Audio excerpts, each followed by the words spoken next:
और दोस्तों स्वागत है आपका हमारी इस यूपीएससी प्रीलिम सर जो क्वेश्चन पेपर है इसके अंदर। तो ये हमारा 2022 का क्वेश्चन पेपर है जो कि सी सेट से संबंधित है। ठीक है, तो सी सेट के हम जो 1 बाय 1 क्वेश्चन देखेंगे। पहले जो जिस प्रकार से जो सीरीज वाइज देखेंगे सारे क्वेश्चन। ठीक है, तो इसमें मैथ के भी है, रीजनिंग भी है, जो साथ साथ हमारे जो परिच्छेद हैं उनसे संबंधित भी है। और ये सारा का सारा जो टेस्ट है वो हिंदी में होने वाला है। अच्छे से एक्सप्लेनेशन देखेंगे। तो चलिए शुरू करते हैं आज का हमारा ये जो टेस्ट जो ये पेपर का एक्सप्लेनेशन। और अगर आप चैनल पर नए हैं तो चैनल को सब्सक्राइब कर लीजिए। साथ ही साथ वीडियो में किसी प्रकार की अगर सुधार की आवश्यकता है तो सुधार के बारे में हमें ज़रूर बताएं भी इस प्रकार के सुधार की आवश्यकता है। ठीक, तो चलिए शुरू करते हैं। तो पहला क्वेश्चन है हमारा कंप्रीहेंशन से संबंधित। इसका आपको शायद आराम से दिखाई दे रहा होगा। अगर आपको दिखाई नहीं दे रहा है तो आप इसकी पीडीएफ डाउनलोड कर लीजिए, उसको अच्छे से आपको दिखाई दे देगा, जो कि हमारे टेलीग्राम चैनल पर उपलब्ध होगी। तो पहला हमें इस परिच्छेद को हमें अच्छे से पढ़ना है। तो परिच्छेद क्या कहता है भी मानव विकास की प्रगति बनाए रखने के सामने सबसे बड़ा जो खतरा है वो इस रूप में दिखाई देता है कि उत्पादन है हमारा और साथ ही साथ जो उपभोग है उसके स्वरूप में दिनों दिन क्या होती है अधारणताएं आती जा रही है। ठीक है, तो हम जिस प्रकार से जितना भी उत्पादन कर रहे हैं और जिस प्रकार से उपभोग कर रहे हैं तो उसमें क्या हो जाए कि कहीं के असंतुलन व्यवस्था बंदी आ रही है। वर्तमान उत्पादन मॉडल जीवाश्म ईंधन बिल्कुल पर अधिक निर्भर है। तो वर्तमान का हमारा जो मॉडल है जीवाश्म ईंधन यानी जिस प्रकार के हमारे जो मॉडल है जैसे कोयले से बनने वाली जो ऊर्जा है, साथ ही साथ हमारी जो हाइड्रोजन जो यानी सॉरी जो पारंपरिक जो गैर पारंपरिक जो ऊर्जाएं होती है इसके माध्यम से हम क्या करते हैं ऊर्जा का निर्माण करते हैं। तो वो क्या कि उन चीज़ों पर जो हमारे इस प्रकार के जो ईंधन है उस पर क्या है हम ज़्यादा निर्भर हैं। हमारी जो गाड़ियाँ भी है वो भी कहीं ना कहीं इन्हीं चीज़ों पर चलती है जो कि प्रदूषण को फैलाती है। अब हम जानते हैं कि यह स्वरूप अधारणीय है, मतलब इनका कहा गया है ये जो अधारणीय क्योंकि ये जो हमारे जितने भी ये जो संसाधन है वो कहीं कहीं सीमित है। ठीक है, जो पेट्रोल है वो हमारी ज़मीन के अंदर सीमित है, अधिक मात्रा के अंदर पेट्रोल नहीं है। तो इस हमें पेट्रोल को क्या करना है भी कहीं कहीं उस हिसाब से यूज़ करना है। साथ ही साथ जो कोयला है वो भी क्या है हमारे पास सीमित है। मानव विकास को सही अर्थों में धारणीय बनाने के लिए, ठीक है, तो किस प्रकार में संतुलन बनाने के लिए या धारणीय बनाने के लिए आर्थिक समृद्धि जो हमारी जो कहीं कहीं हम बोल सकते हैं जो इकोनॉमिक ग्रोथ होती है, साथ ही साथ हमें जो ग्रीन हाउस गैस होती हैं उनके उत्सर्जन के बीच में हमें घनिष्ठ संबंधता को पृथक करने की जरूरत है। ठीक है, तो हमें कहीं कहीं हमारी जो आर्थिक समृद्धि है उसको इस हिसाब से करना है भी कहीं कहीं हमारे जो ग्रीन हाउस गैसेज है उसमें भी हमारी क्या ना हो बढ़ोतरी ना हो। साथ ही साथ इसमें कहा भी जो कुछ विकसित देश है उन्होंने जो पुनः चक्रण यानी कि जिसको रिसाइकलिंग बोलते हैं, किसी चीज़ को दोबारा यूज़ करने की जो तकनीक है उसका क्या कर लिया विकास कर लिया है, का प्रसार कर रहे हैं और सार्वजनिक परिवहन आधारित संरचना में निवेश कर इसे अति दुष्प्रभावों को कम करना प्रारंभ कर दिया है। ठीक है, तो इस प्रकार के जो पुनर्चक्रण की जो विधि और उत्पन्न कर लिया, साथ ही साथ जो सार्वजनिक तौर के हैं उन्हीं पर इनका उपयोग ज़्यादातर किया जाता है। किंतु जो अधिकांश विकासशील देशों को जो प्राकृतिक ऊर्जा स्रोत की ऊंची कीमतों व अल्प उपलब्धता के कारण बाध्यताओं का सामना करना पड़ रहा है। यानी जिस प्रकार की जो हम नवीनीकरणीय ऊर्जा है जैसे सौर ऊर्जा है तो इसके अंदर क्या होता है बहुत ज़्यादा पैसे की जरूरत होती है, बहुत ज़्यादा इंफ्रास्ट्रक्चर की आवश्यकता होती है। मगर जो विकासशील जो देश होते हैं उनके पास इतना धन नहीं होता है, जिसकी वजह से क्या करते हैं वह इन्हीं संसाधन है जो हमारे जो कह सकते हैं हमारे जो जीवाश्म ईंधन है उन्हीं के ऊपर हमारा जो मॉडल सारा का सारा टिका हुआ है।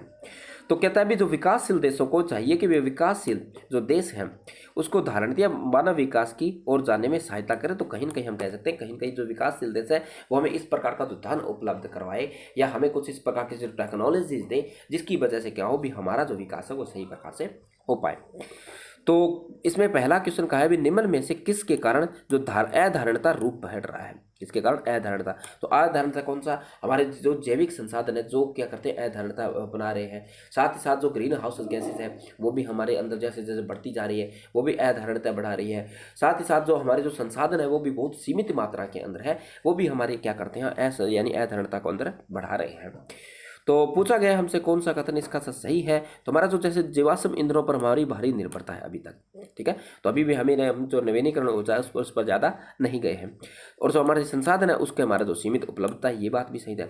और जो पुनर्चक्रण का जो प्रसार है ये तो कहीं ना कहीं धारणता बन जाती है। ठीक है, अगर हम इसका प्रसार करते हैं तो हमारी अधारणता कम होगी और धारणता बढ़ेगी।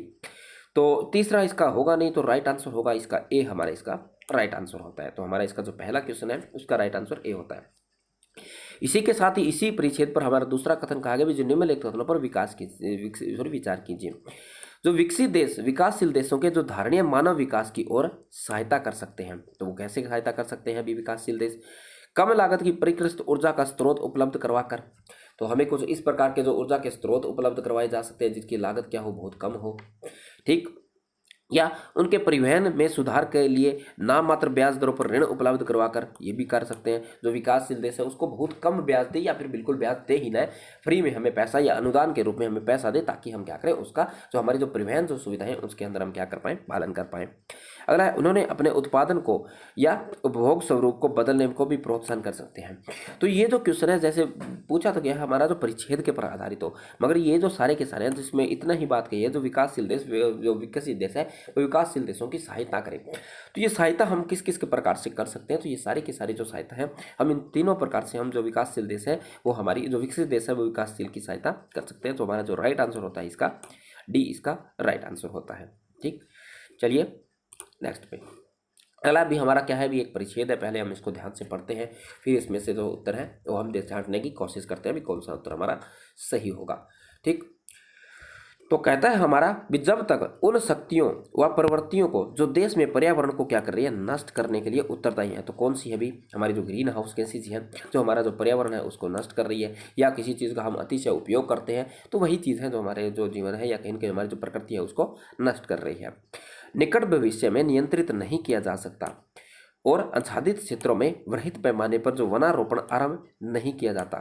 तो कहीं ना कहीं जो हमारा जो निकट भविष्य है इस प्रकार की परिस्थितियां होगी जिसको हम नियंत्रित नहीं कर सकते हैं, और जो बड़े पैमाने पर हमें जो वन रोपण है उसका भी हम आरंभ नहीं किया जाता है, क्योंकि जब तक हम नहीं करते हैं तो हमारी जो विषम जलवायु दशाएं हैं और जो पवन तथा जल के द्वारा होने वाले जो भूशरण है, जो हमारी जो भूमियाँ हैं वो कम होती जा रही है, इस सीमा तक बढ़ जाएगी, यानी उसका जो विनाश होने वाला वो इतना अधिक हो जाएगा कि धीरे धीरे हमारे जो कृषि है, साथ ही साथ जो हमारे लोगों का जो लोगों के जो मुख्य आधार है वो भी क्या हो जाएगी, कहीं ना कहीं करना वो असंभव हो जाएगी हमारे लिए।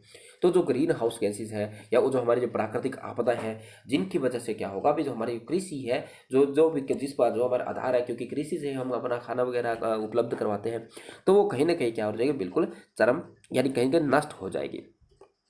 विश्व के जो मरुस्थलीय देशों, जो राजस्थान के हमारे जो मरु प्रदेश है, वृहद पैमाने पर वनों उन्मूलन और दुष्प्रभावों की भव्य याद दिलाते हैं।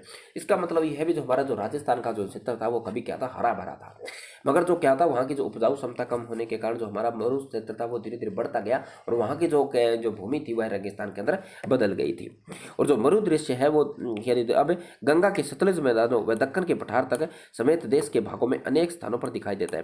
तो यानी दिनों दिन ये जो अनुपजाऊता है, जो रेगिस्तान का जो चित्र है वो क्या रहा है, दिनों दिन बढ़ रहा है। कहाँ तक आ गया है, यह हमारा जो गंगा सतलज का मैदान है और साथ ही साथ हमारा जो दक्कन का पठार है वहाँ तक यह जो हमारा मरुस्थल हो रहा है। तो इससे क्या हो रहा है, जो हमारा जो कृषि योग्य जो भूमि है वो दिनों ही दिन क्या होती जा रही है, कमी होती जा रही है। ठीक है, तो जैसे इसके अंदर इस बात का जिक्र नहीं है, वैसे हम देख लेते हैं। जहाँ कुछ ही दशकों पूर्व जो 12 मासी जो सरिता यानी जो फसलें होती थी, यानी जो सातों के साथ साथ हरे भरे वन हुआ करते थे, वहाँ अब सिर्फ और सिर्फ वर्षा ऋतु को छोड़कर सूखी सरिताएं या सूखे हरियाली के भूरे भरे मैदान होते हैं। इसमें सिर्फ इतना ही कहा भी, कुछ समय पहले जो क्षेत्रों में जो 12 मासी यानी पूरे हमारे जो पूरे साल वो जो हरे भरे रहते थे, मगर इस रेगिस्तान बढ़ने के कारण जो जब वहाँ पर जो वर्षा ऋतु आती है तभी वहाँ पर क्या होते हैं, वन होते हैं या वो हरे भरे होते हैं, अन्यथा उनके जो पत्ते वगैरह झड़ जाते हैं या फिर उन पर जो मिट्टियां आ जाती है, जिसकी वजह से क्या होता है वहां में भी रेगिस्तान दिखाई को देखने को पड़ता है। तो अभी इसमें क्या भी उपयुक्त परिच्छेद के अनुसार, ठीक है, तो ये जो परिच्छेद है उसी के अनुसार हमें आंसर देना है, चाहे वो जो दूसरा दिया गया आंसर हमारा जो क्वेश्चन है वो जो ऑप्शन है वो सही हो या ना हो, सिर्फ हमें ये देखना भी इस यानी जो परिच्छेद है उसके अंदर इस बात का जिक्र हुआ है या नहीं हुआ है। ठीक है, चाहे उसके पीछे कुछ भी हो, हमें इससे कोई मतलब नहीं है। तो जैसे मृदा द्वारा साधारण शरण, तो मृदा का जैसे संसाधन है उसका शरण हो रहा है, तो इस बात का हमने कहा है कि जिस धीरे धीरे जो मरुस्थल है वो बढ़ता हुआ जा रहा है, जिसकी वजह से हमारी जो मृदा है यानी हमारी जो मिट्टी है उसका भी क्या हो रहा है, कहीं ना कहीं नुकसान हो रहा है। यानी जो उपजाऊ मिट्टी है उस पर जो हमारे जो रेगिस्तान की जो मिट्टियाँ हैं वो उस पर आ जाती है, जिसकी वजह से उसकी उपजाऊ क्षमता कम हो जाती है। कहता भी आम आदमी की जमीन में कमी, क्या इस बात का जिक्र हमारी इस पूरे परिच्छेद के अंदर हुआ है कहीं पे भी, जिसके अंदर आम आदमी की बात कही गई है या किसी की भूमि यानी जो किसी व्यक्ति की भूमि कम हो रही, ये बात तो नहीं करी। इसमें सार्वजनिक तौर पर बात कही गई तो हमारा दूसरा कदम गलत हो जाता है। और कृषि के लिए जल की कमी, ये भी बात इसके अंदर की गई है। अभी जो हमारा जो हरे भरे क्षेत्र थे वह कहीं के जो कहीं अब जैसे वर्षा ऋतु के अंदर जो आते हैं, यहाँ पर मैदानी क्षेत्र होते हैं, अगर वहाँ पर पानी की अगर अच्छी व्यवस्था होती है तो हम कह सकते हैं ये भी हरे भरे रह सकते हैं। तो ये कथन भी हमारा क्या है, सही है। तो राइट आंसर पूछा गया कौन सा कथन इसमें से सही है, तो सही आंसर इसका कौन सा, 1 और 3 सही है, तो राइट आंसर होगा इसका हमारा सी, इसका राइट आंसर होता है। ठीक है, चलिए नेक्स्ट क्वेश्चन पर। अगला क्वेश्चन हमारा जो कहीं ना कहीं हमारा रीजनिंग से संबंधित है। तो क्या कहता है, अभी जैसे 20 दे रखा है, 10 दे रखा है, फिर 10 दे रखा है, फिर 15 दे रखा है, फिर 23 दे रखा है, फिर 75 दे रखा है, तो x है यहाँ पर कौन सी संख्या आएगी। ठीक है, तो अगर हमें बताना है अभी x का मान कौन सा होगा, तो हमें देखना है।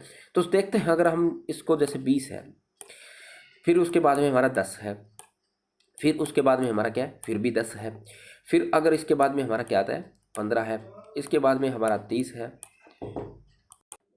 उसके बाद में क्या है हमारा 75 है। तो अगर जैसे हम इसको देखें तो अंतर पहले इसके अंदर क्या है हमारा, ठीक है। तो अगर हम इसको मल्टीप्लिकेशन रूल से देखते हैं, तो जब हम इसकी गुणा कितने करते हैं, 0.5 से करते हैं, किसी 0.5 से जब इसका मल्टीप्लाई करेंगे तो क्या होगा भी, जैसे इसको हम पॉइंट हटा के अगर नीचे 0 लगा देते हैं तो 1 0 से 1 0 कट जाता है, तो ये कितना बचता है, 10 बचता है। ठीक है, उसके बाद में अगर इस 10 की गुणा हम कहते हैं 0.5 का अंतर आ गया, तो इसके बाद अगर 1 की गुणा करते हैं तो फिर भी हमारा ये क्या बचता है, 10 ही बचता है, जो कि नेक्स्ट टर्म है। अगर इस जो ये क्या होता है, नेक्स्ट बचता है। फिर इस 10 की मल्टीप्लाई अगर हम कितने करते हैं, 1.5 से करते हैं, तो हमारा क्या आता है, 15 आएगा। ठीक है, इसके बाद में जिस ये हमारा जो 15 है, जब इसकी मल्टीप्लाई अगर हम 2 से करते हैं तो हमारा क्या आएगा, 30 आएगा। इसके बाद में हमारा जो ये 30 है, जब इसकी मल्टीप्लाई हम करते हैं हमारी 2.5 से करते हैं, तब हमारा क्या आता है, 75 आता है। ठीक है, और जब हम इस 75 की गुणा 3 से करते हैं तो तब हमारा क्या आएगा, इसका जो आंसर आएगा उसकी हम मल्टीप्लाई करके देखते हैं, तो हमारा जो इसका जो राइट आंसर आएगा वो आएगा डी, यानी 225 हमारा इसका राइट आंसर आएगा। तो अगर हम देखते हैं इसको, जो जैसे 3 का भाड़ा हम 5 तक पढ़ते हैं, तो 5 3 15 हो गया, तो इसके बाद में हासिल आई 1, साथ में जो 3 7 21, 21 और 1 22, तो ये कितना आ गया, 225 हमारा राइट आंसर होता है। तो जो हमारा डी इसका राइट आंसर है। ठीक, चलिए नेक्स्ट क्वेश्चन पे। अगला क्वेश्चन भी हमारा क्या है, कहीं ना कहीं हमारा मैथ से संबंधित क्वेश्चन है ये। ठीक है, एक प्रकार से ये मैथ भी है और रीजनिंग भी इस प्रकार का, एक कहीं कहीं आपकी सोच से संबंधित ये क्वेश्चन है, अभी किस प्रकार से आप इस क्वेश्चन को सही कर सकते हो। इसके अंदर किसी ज़्यादा कोई फॉर्मूले वगैरह की या किसी ज़्यादा टेक्निक की जरूरत नहीं है, सिंपल सा क्वेश्चन है। तो ये कहता क्या है क्वेश्चन, भी कहता है किसी भी पहचान पत्र की संख्या कितनी ABCD हमें दी गई है, किंतु आवश्यक नहीं है भी इसी प्रकार से हो। इस क्रम में हमें इसमें वर्ण में भिन्न जो केवल दिए गए 1 2 3 4 5 6 7 8 9 तक हमारी क्या दिए गए, डिजिट दिए गए, जो कि प्रतिरूपित करता है। यह संख्या अंक 9 से विभाजित होती है। तो जब हम इस पूरी संख्या को कहते हैं भी, इस संख्या से बनने वाली जो संख्या होगी वो क्या होगी, पहले पूरी 9 से विभाजित होगी।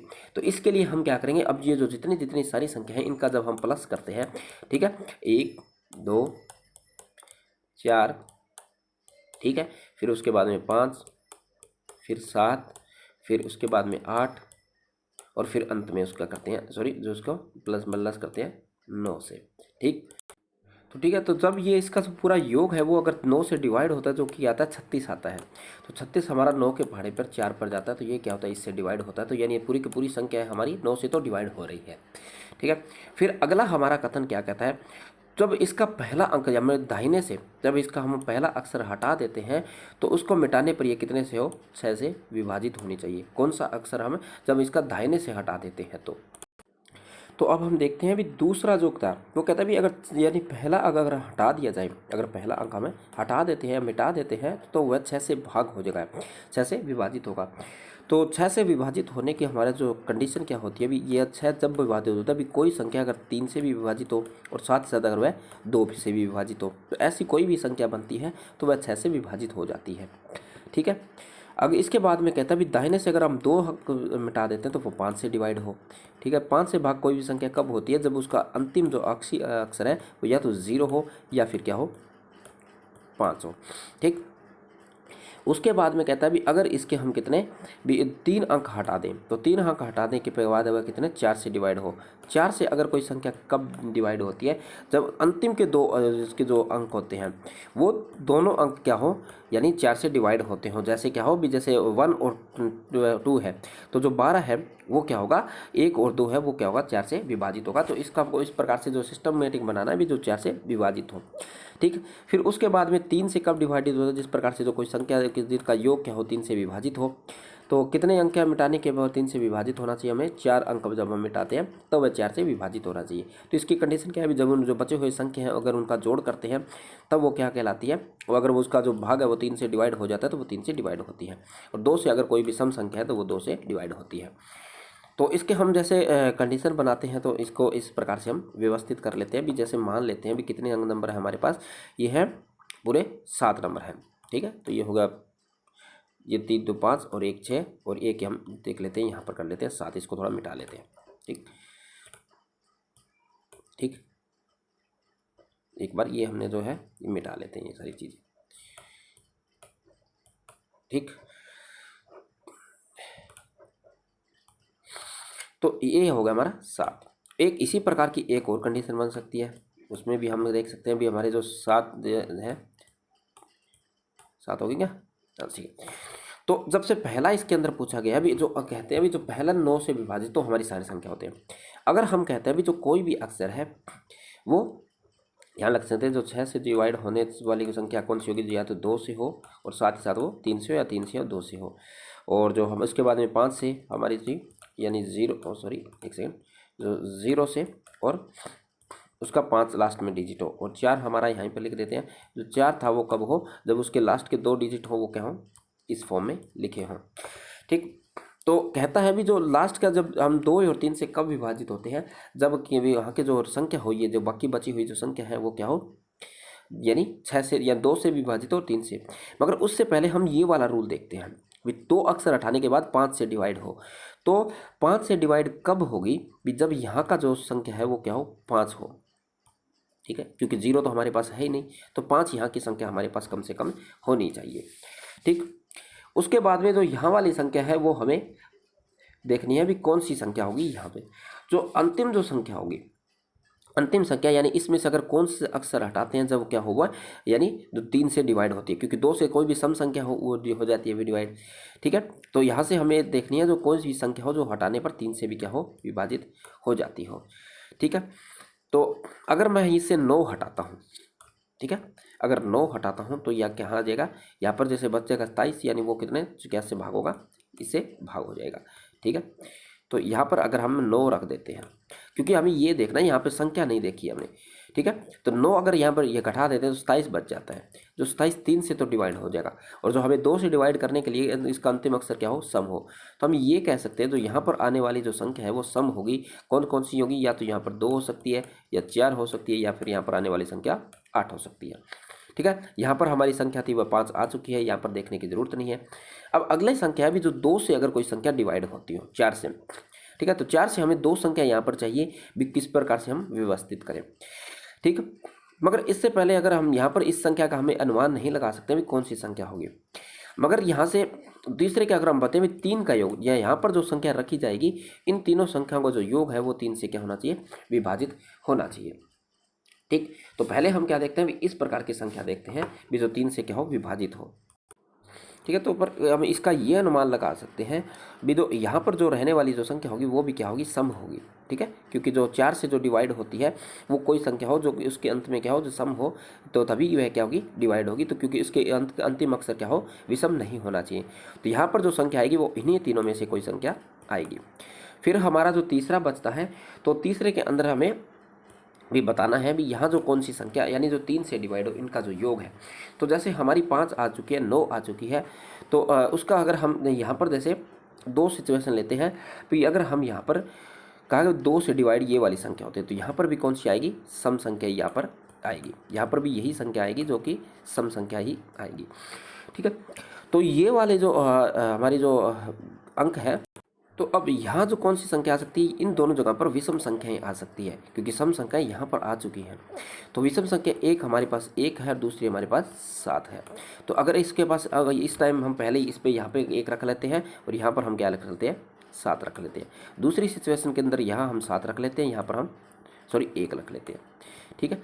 अब बीच के अंदर संख्या के देते हैं भी, अब इन तीनों का योग हो वो क्या हो 7, यानी 3 से विभाजित होना चाहिए। तो 3 और 7 और 1 8 होते हैं, और 8 में हम कितना जोड़े वो 3 से विभाजित होता है, तो 2 जोड़ने से 10 आता है, और 8 जोड़ने से क्या आता है, इसके अंदर जो हमारा 16 आता है। तो 16 3 से डिवाइड होता है, ना ही हमारा 8 डिवाइड होता है, मगर हमारा 4 रखने पर यहाँ पर क्या आता है 12 आता है, तो 4 हमारा क्या होता है इससे डिवाइड होगा। तो हम कह सकते हैं तो यहाँ पर रहने वाली संख्या होगी वो क्या होगी 11 होगी। इसके बाद में कहा गया जो ये वाली जो संख्या है, ठीक है, ये वाली संख्या हमारी कितनी होगी, जो यहाँ वाली संख्या, जैसे अब हमने देखा भी जो 4 से भाग होने वाली ये वाली संख्या, तो ऐसे कोई 2 अंक हो जो 4 से डिवाइड हो, हमारे पास बचा है एक 2 बचा है और एक 8 बचा है। अगर हम यहाँ पर 2 रखते हैं तो 72 आता है, जो कि क्या होता है 2 से डिवाइड हो जाता है। इसके बाद में यहाँ पर हमारा क्या था 1 था, ठीक है। तो 1 में अगर हम यहाँ पर मैं अगर रखूँ 12 भी क्या होगा 4 से भाग होगा, तो ये संख्या हो सकती है। तो यहाँ पर हमारा क्या आएगा 8 आएगा, ठीक है। जबकि न कि 78 है वो भी 4 से भाग होता है, न भी जो 18 है वो भी 4 से भाग होता है। तो हमारी संख्या क्या बनी है, ये बनी 1 4 7 2, यानी इस प्रकार की जो संख्याएं बनी है। तो हमें बताना है इसमें अंदर पूछा क्या गया है, निम्नलिखित में से कौन सी इस संख्या के जो बीचों बीच तीनों संख्याओं का योग संभव होगा। तो बीचों बीच यानी ये 2 संख्या हम इधर से हटा देते हैं, 2 संख्या इधर से हटा सकते हैं। तो हमारे पास कितनी बची है, एक हमारे पास 7 है, एक 2 है, और एक हमारे पास 5 बची है। तो एक तो हमारा बचता है 5 और 2 7, और 7 और 7 14, तो 14 इसके अंदर दिए नहीं गए हैं, तो इस हिसाब से ये तो गलत होगा। तो ये बचेगा हमारा जो 5 2 7 और एक 8, 8 हमारा इसका राइट आंसर होगा। तो राइट आंसर होगा ए, इसका राइट आंसर है, ठीक। थोड़ा सा लेंथी था, चलो कोई बात नहीं। चलो नेक्स्ट क्वेश्चन देखते हैं। ये बिल्कुल सिंपल सा क्वेश्चन है, इसमें हम ज़्यादा टाइम वेस्ट नहीं करेंगे, ठीक है। तो इसमें कहता है भी जो कोई एक्स और वाई है, दो अपने एक स्थान से दो चलना स्टार्ट करते हैं और वो 50 मीटर तक चलते हैं, ठीक है। इसके बाद में क्या आता है, जो एक्स होता है वो अपनी दाहिनी ओर मुड़ता है, यानी जो एक्स है वो इस साइड मुड़ेगा। यहाँ कौन सा है एक्स है, और कितना चलता है ये यहाँ से 60 मीटर चलता है। फिर कहता है अभी जो वाई है वो अपने से बाएं मुड़ता है, तो यहाँ इस साइड से मुड़ जाएगा, और कितना चलता है वो 40 मीटर चलता है, ठीक है। उसके बाद में जबकि सॉरी हाँ, इसके बाद में एक्स अपने बाईं ओर मुड़ता है, तो बाईं ओर मुड़ता है तो वह ऊपर की यानी इस साइड, यानी उसका मुंह किस तरफ इस तरफ होगा, तो ये साइड होगी उसकी दाईं और ये होगी उसकी बाईं। तो ऊपर चलता है तो वह कितना जाता है ऊपर, ये जाता है 50 मीटर, ठीक है। ये कौन जाता है एक्स जाता है। इसके बाद में जो वाई है वो भी अपने किस ओर मुड़ता है, वो अपने दाहिने ओर मुड़ता है। तो दाहिने ओर इसका मुंह इधर है, तो इसका जो बायां इधर है दायां इधर है, तो ये अपने दाईं ओर मुड़कर कितना चलता है 50 मीटर चलता है, ठीक। तो इसके बीच की जो दूरी पूछी गई है, तो ये हमारी है 50 ये हो गया और 50 ये हो गया, तो टोटल हम इसका प्लस करेंगे तो कितना आ जाएगा 100 हो जाएगा। तो 100 हमारा इसका राइट आंसर हो जाएगा, ठीक। चलिए नेक्स्ट क्वेश्चन पे। अगला ये क्वेश्चन पूछा गया है अभी 2 जून 2099 को दिनांक कौन सा दिन होगा, इस दिन हमसे पूछा गया है। तो इसको हम जैसे 2-3 तरीकों से निकाल सकते हैं, मगर जो सबसे सिंपल तरीका है तो हम ये सिखाते हैं अभी जो इसको हम अभी पूछ लेते हैं। अभी जिस दिन हमारा पेपर था यूपीएससी का 2022 का, तो उस डेट कौन सी थी 5 जून 2022 था, ठीक है। वो वाली डेट हम ले देते हैं, ठीक है 2022, सॉरी एक मिनट। तो इस दिन कौन सा था हमारा संडे पड़ता था। तो पूछा गया है अभी जो ये वाला डेट है 1999 को संडे कब आएगा, तो इस हिसाब से हम देख लेते हैं। तो हमारा जो 2022 है और हमारा 2099 है, अगर हम इसके अंतर की बात करें तो इसका अंतर हमारा कितना आता है, अगर इसके हम घटाते हैं तो हमारा अंतर इसका आता है 77, ठीक है। और जब हम इसको क्या करते हैं 4 से क्या करते हैं डिवाइड करते हैं। 4 से क्यों, क्योंकि जब हमें ये भी देखना होता है भी इसमें से यानी सारे के सारे सामान्य वर्ष नहीं हो सकते, क्योंकि हर एक 4 वर्ष के बाद एक लीप ईयर्स आता है जिसका हमारा जो फरवरी होता है वो 29 दिनों का होता है, ठीक। तो इसको अगर हम इस 4 से डिवाइड करते हैं तो हमारा जो आंसर आएगा वो 19 आएगा। अगर आप इसको डिवाइड करके देख सकते हैं, इसका एक रिमाइंडर बचता है और 4 से डिवाइड करने के बाद 19 का आंसर आता है। तो हम ये कह सकते हैं अभी 77 में से जो 19 ईयर है वो तो है हमारे लीप ईयर, और जाके बचे हुए जो वर्ष है वो है हमारे सामान्य वर्ष। अगर हम 77 में से पहले 19 अगर माइनस करते हैं, ठीक, तो हमारे पास जो बचे हुए दिन होते हैं वो बचते हैं हमारे पास 58, ठीक है। तो जो कि 19 दिन तो लीपर है और 58 वर्ष हमारे पास सामान्य वर्ष है। तो हम जैसे 19 होता है उसको हम मल्टीप्लाई करते हैं 2 से, क्योंकि जो लीप ईयर होता है उसको मल्टीप्लाई 2 करता है ओल्ड दिन निकालने के लिए, और फिर जब हमारा जो सामान्य वर्ष होता है उसको हम मल्टीप्लाई करते हैं 1 से, ठीक। तो हमारा जो कितना आता है ये आता है हमारा एक तरफ जो हमारा 58 आता है और दूसरी तरफ हमारा क्या आता है 38 आता है, ठीक। तो इनका जब हम टोटल करते हैं तो ये हमारा क्या आता है 96 आता है। जब हम इस 96, क्योंकि ये 96 अभी क्या है, पूरे डे आ चुके हैं, जब हम इस 96 को 7 से डिवाइड करते हैं, कितने को, 96 को जब हम 7 से डिवाइड करते हैं तो हमारा जो रिमाइंडर बचता है वो क्या आता है, 5 आता है। ठीक है, और जो जिस प्रकार से हम देखते हैं अभी 5 के दिन कौन सा दिन होता है, इसको अगर हम चेक करते हैं, हाँ, तो इसको अगर हम चेक करते हैं तो क्या होता है, अभी जैसे हमने देखा है, अभी 0 पे क्या होता है, हमारा संडे होता है, 1 को मंडे होता है यानी सोमवार होता है, 2 को हमारा मंगलवार होता है, 3 को हमारा बुधवार होता है, 4 को हमारा क्या गुरुवार होता है, और 5 को हमारा क्या होता है, शुक्रवार होता है। ठीक है, तो इस तारीख को क्या था, शुक्रवार था हमारा 5 को। हमें निकालना है 7 को, यानी हमारे सॉरी हमें निकालना है भी रविवार कब था, 5 तारीख को शुक्रवार था, तो जब हम इसमें 2 ऐड कर देंगे, यानी शुक्रवार के बाद सोमवार और उसका अगली तारीख कौन सी होगी, रविवार। तो 6 तारीख को हमारा शनिवार था और 7 तारीख को हमारा क्या था, रविवार था। तो राइट आंसर होता है हमारा इसका डी, इसका राइट आंसर होता है। ठीक, चलिए नेक्स्ट क्वेश्चन पे। अगला क्वेश्चन है, ये थोड़ा सा बेसिक है, इसमें किसी प्रकार के रूल नहीं है, बस हमें थोड़ा सा कैलकुलेशन कर करके देखना है और कुछ नहीं है। कहता है हमारे पास टोटल दिया गया, हमारे पास कितने 1840 रुपये हैं। ठीक है, तो हमें क्या करना है, जो कि 1840 में हमारे पास क्या है, 50 के नोट हैं, 20 के नोट हैं और 10 के नोट हैं। तो हमें कुछ उस प्रकार से भुगतान करना है भी, हमें जो टोटल जो नोट देने हैं वो कितने आए, 50 ही काम में है, 50 ही नोट दे पाए।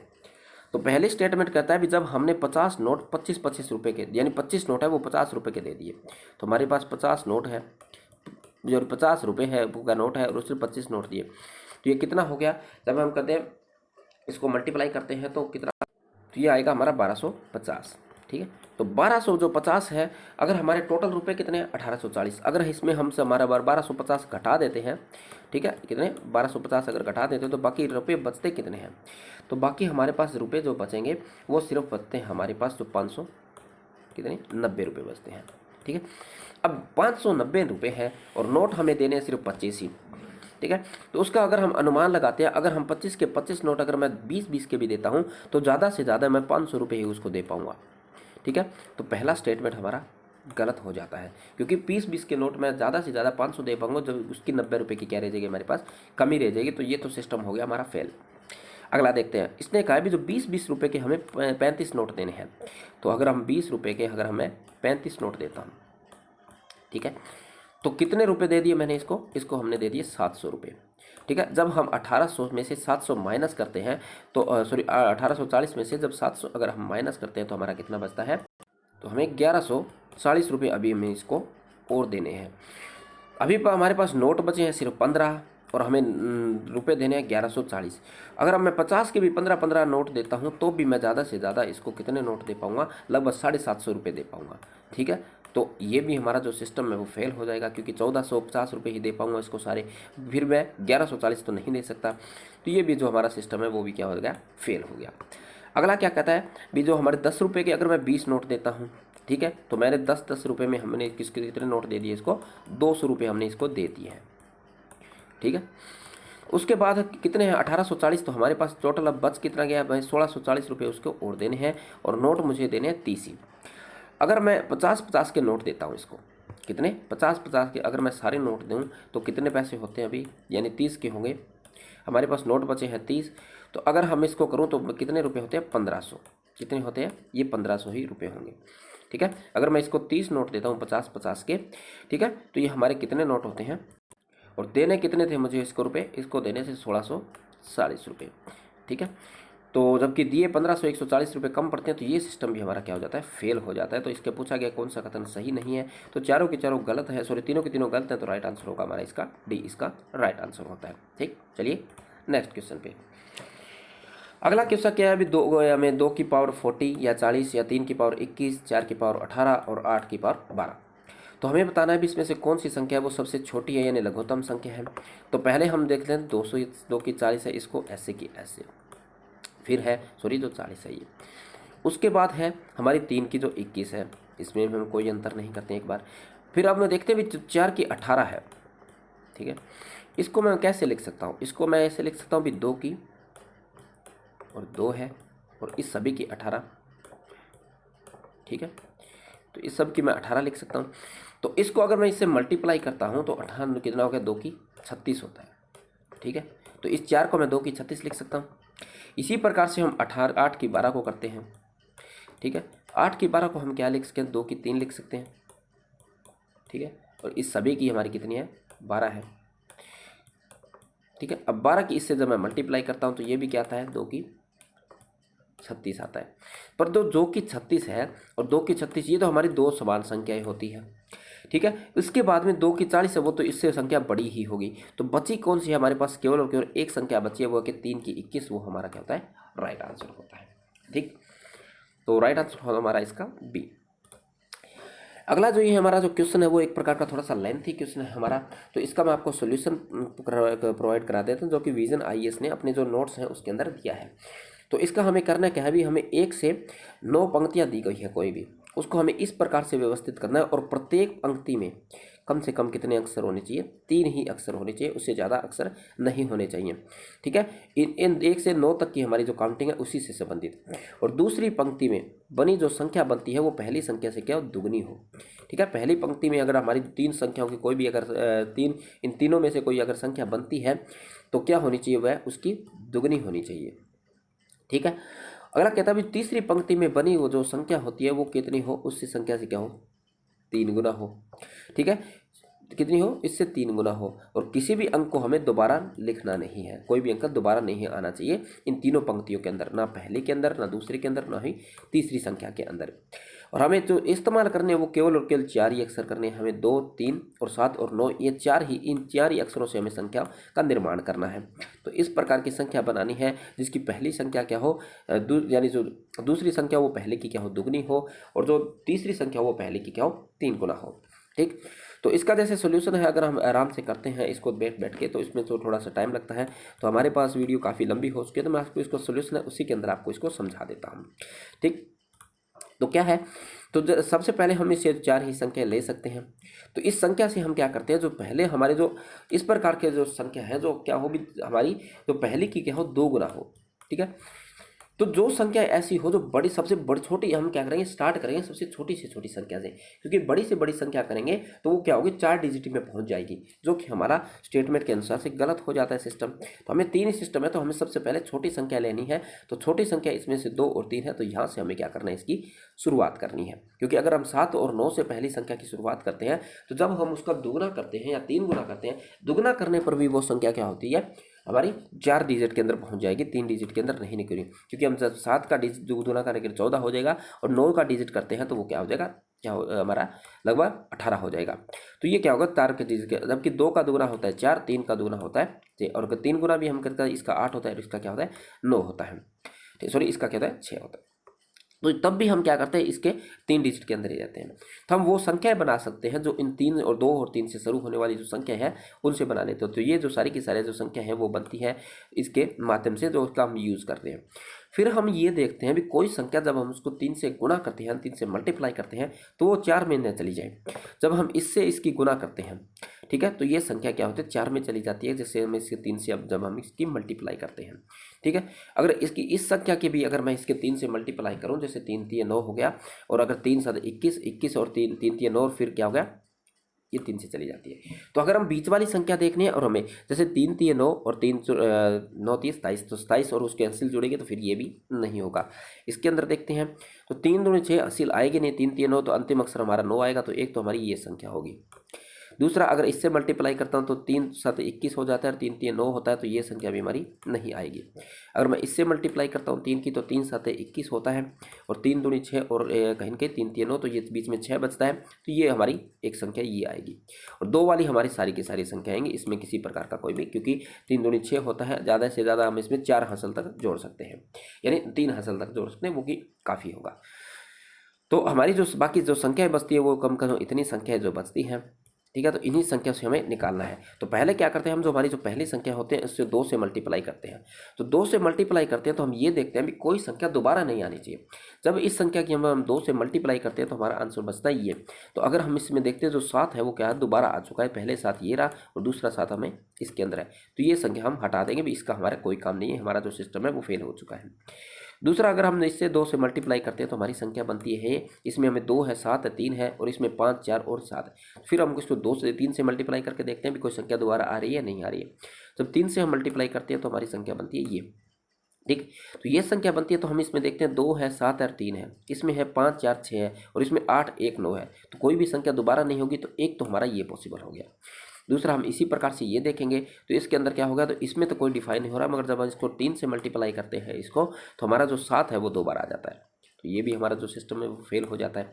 उसके बाद में जो हमारा जो ये जो 9 है, इसकी 2 से मल्टीप्लाई करते हैं, जब हम इसकी 3 से मल्टीप्लाई करते हैं तो क्या होता है, हमारा जो 8 है वो क्या होता है, रिपीट हो जाता है। तो ये भी हमारा सिस्टम फेल हो जाता है। इसी प्रकार से अगर 2 करते हैं तो इससे क्या होता है, हमारा 5 है वो क्या हो जाता है, रिपीट हो जाता है। तो ये भी संख्या गलत हो जाती है। इससे हमारा जो 9 है वो रिपीट हो जाता है, तो ये भी संख्या गलत होती है।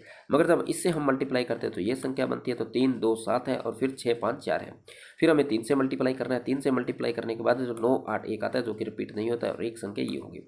और अंतिम के साथ जब हम मल्टीप्लाई करते हैं तो भी हमारी क्या होती है, यहाँ पर जो 9 संख्या है वो क्या होता है, जो 2 बार आ जाती है। तो ये भी हमारा गलत हो जाता है।